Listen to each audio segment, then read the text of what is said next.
Welcome to the Fancy Think. I'm Jared, and today I'm going to be doing this little thing called a mid-year freakout tag.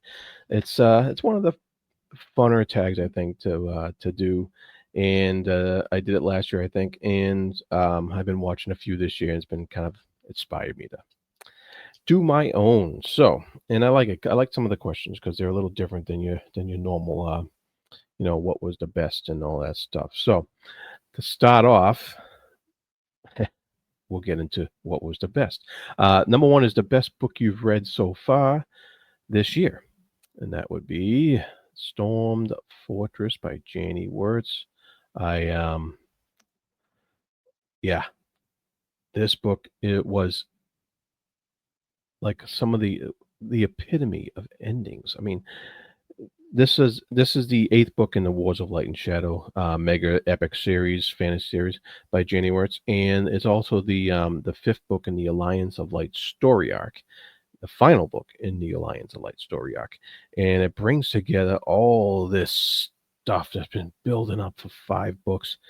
They smash together, they blend together, they meld, um, and it just comes together so naturally, but yet in such surprising ways. And I just love the ending. I love what she did to build up to this point. There's like a huge siege in this thing that's thoroughly detailed but never boring, and it was just uh, it was just a fascinating read. Is one of my quickest reads towards the ending, even though the prose is very literary and it's very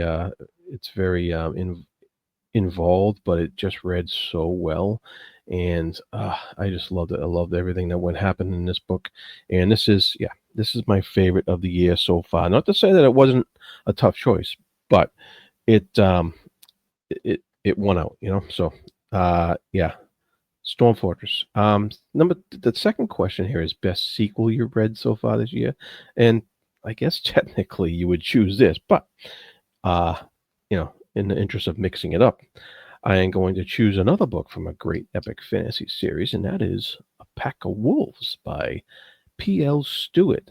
This is the fifth book in the Drowned Kingdoms saga, and man, am I having a blast reading this series. I really am loving what P.L. Stewart's doing with the main character in this book, the character you love to hate or that you he's actually growing on me now, so I don't hate him anymore. Uh, I didn't really hate him. It was just he had some messed up views, but he's coming around and he's a great character. And this fifth book in this series, PL, I think, raised the bar. He really like is really coming into his own with this series, and this book just did it. It was a great sequel. All right, Pack of Wolves by P.L. Stewart.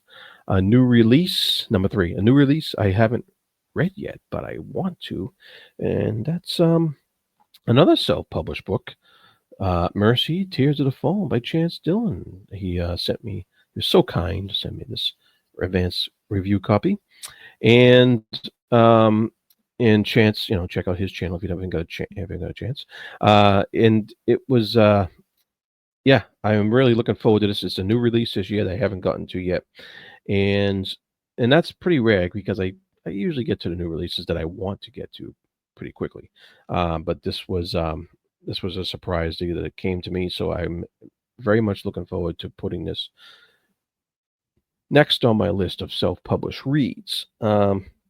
So that's Mercy, Tears of the Fallen. Next, number four, most anticipated release for the second half of the year. This is a no-brainer. I'm wearing the shirt. Bone Hunters. Steven Erickson, No Life Forsaken. Cannot wait for this book. I am so much looking forward to it. Uh, Mallin's is my favorite series. Erickson's my favorite writer. It's a no-brainer. It's instilled in me. This is what I want to read. All right. Number five is biggest disappointment. That would be this chunker, Neil Stephenson's Reamdy. I'm not technically done yet. It's a 1,000-page book. I'm 700 pages in. I think I get the gist. um, it Man, this is supposed to be a sci-fi novel we're reading as on a read along for a speculation podcast, and there's not much science in it. It's a computer virus spy thriller. It's boring, and don't get me wrong, there's a lot of action here. It reads very quickly. It's not like it's hard to read or anything like that. The pages fly by, but the action scenes are boring. Some of the situations seem ridiculous, and it's been very disappointing. I wish, because I do remember liking Snow Crash by Neil Stephenson, so I was kind of looking forward to this, and my expectations were shot down in flames. All right, uh, so on to better stuff. Biggest surprise of the year: Jack Vance's Amphirio, and this is a sci-fi masterwork, part of the sci-fi masterwork read along we're doing on page viewing, and this was, like I said, it's like it says, it's a surprise. This was so good. I really enjoyed Jack Vance's writing. I really enjoyed the world building he did. The character he had was fascinating to read about. The situation, like the social commentary. Um, this is supposed to be a utopia, but it's anything but. And he just goes into these themes that deal with all that stuff, and he does it in 200 pages in such a short novel, and he does it masterfully. And I am really looking forward to more Jack Vance. Now, you would think with the next question, once again, you would think this be the same answer. Favorite new author, new to me. Um, and you would think it'd be Jack Vance, but in the interest, once again, of mixing it up, I read a book called Clara in the Sun by Kazuo Ishiguro, and I was amazed at this guy's ability to keep economy in prose. He says so much with so little, and he does it masterfully. And I really enjoyed what he did with this book. I am looking forward to more Ishiguro, so that's probably my favorite new author this year, along with Jack Vance. Let's see, new fictional crush. I would say I'll go with Sarah from Witchy Eye.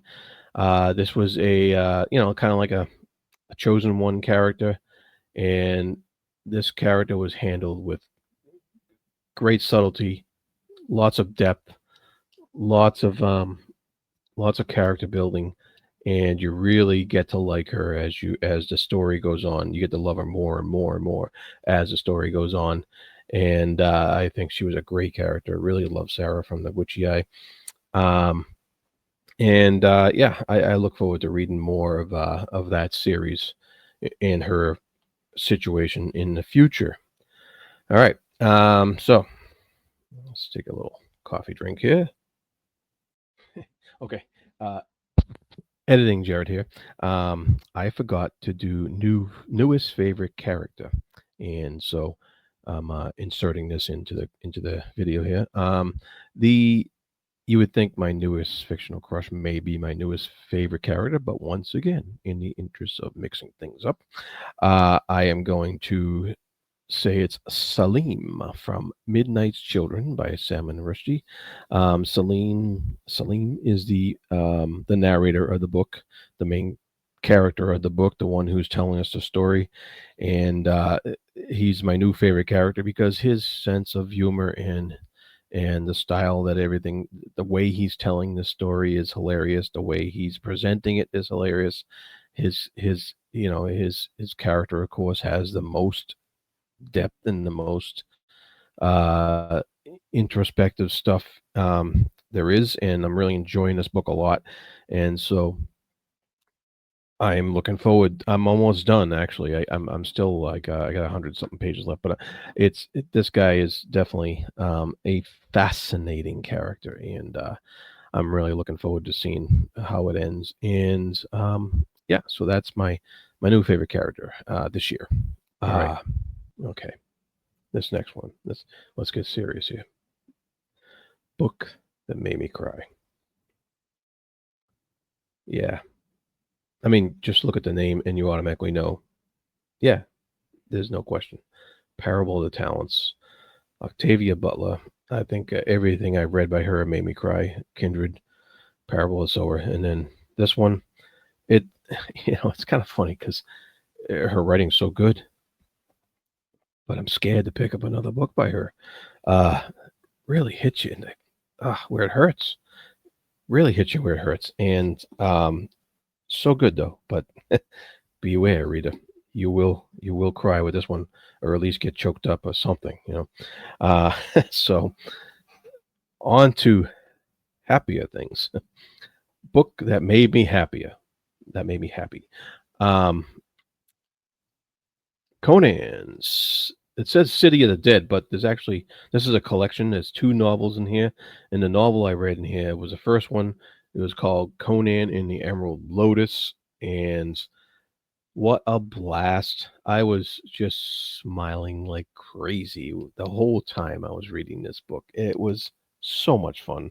Um, and Conan is my like the favorite character of all time. So it just wonderful, wonderful stuff. I think the author John Hawking really just captured a lot of what makes Conan great. Nobody can live up to Robert Howard, but he did a pretty good job. And the book made me happy. So, all right. Next up is the most beautiful book I've bought this year or received. I'm kind of gonna split that up a little bit here because I can. The most beautiful book I bought this year was kind of cheating because it's a graphic novel, and of course, art in itself is beautiful. So I bought a Wizard of Earthsea graphic novel, adapted by Fred Fordham from Le Guin's story, and I just thought I thought the cover's beautiful. I love the interior artwork. Um, this like watercolor type of artwork here. I just thought it was a unbelievably gorgeous package, and yeah, so I bought that. But I also received a really really nice book, and that was Destiny's Doom by Von Roycroft. He sent me this advanced reader copy, and he sent it wrapped in paper that is a map of his world in the book, and so I thought that was awesome, and it made it more of a beautiful package, and of course there's some really nice artwork on his editions of the Sons of Earth trilogy here, and really really cool artwork. I love books with full artwork on them. They just do it for me. And so, most beautiful book I received or bought this year. All right, and what books do I need to read by the end of the year? This one is a no-brainer. This is the most important one, and that is, of course, Song of the Mysteries by Janie Wertz. This is the 11th book in the Wars of Light and Shadow, the final book, the one that wraps it all up. Man, it's big. Ooh, yeah. But I can't wait to get to that. That is really the one I need to read by the end of the year, and I will. And other books that I need to read, just what we have scheduled. The Sci-Fi Masterworks once a month, um, and whatever's coming up next on some of the podcasts we have. But this is the one that I really need to read. So, um, and yeah, so that's the whole freak out tag. So I hope you like that. I hope you do the tag. Go ahead. I don't. I'm not going to tag anybody, but go ahead and do it. It's fun, and it'd be fun to find out what your picks are as well. Because you never know. You can get a surprise in there. All right. With all that said, be good to each other, and thank you.